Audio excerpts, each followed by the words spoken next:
বিসমিল্লাহির রহমানির রহিম। হে আমার বান্দারা, তোমরা যেসব নিজের প্রাণের উপর জুলুম করেছ, তোমরা আল্লাহর রহমত থেকে নিরাশ হইও না। সূরা জুমার আয়াত 53। আল্লাহ তাআলা আমাদের সবাইকে ক্ষমা করতে প্রস্তুত।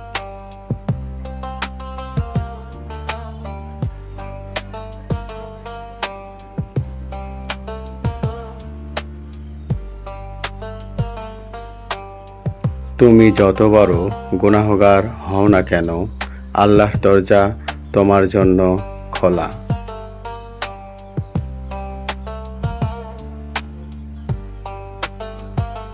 শুধু একটি নিঃস্বার্থ তওবা তোমাকে জান্নাতের পথ দেখাবে।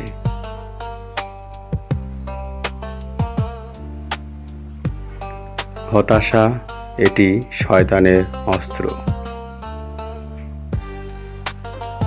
আল্লাহ বলেছেন, নিশ্চয়ই হতাশা হয় কেবল কুফরীরা।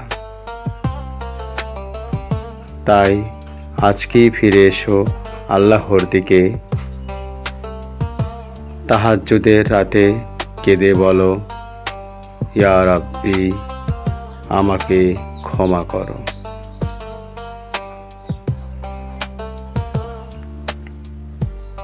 তুমি যখন আল্লাহর দিকে 1 কদম আগাও, তিনি 10 কদম এগিয়ে আসেন।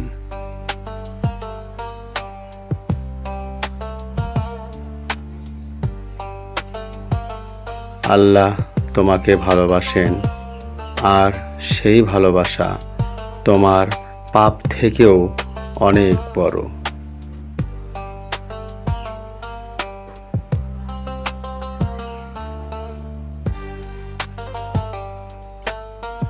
আসুন আজ রাতেই শুরু করি আত্মশুদ্ধির যাত্রা। আল্লাহ আমাদের সবাইকে হেদায়েত দিন। সাবস্ক্রাইব করুন সিরে নূর। আধ্যাত্মিক ইসলামের আলোয় নিজেকে বদলান।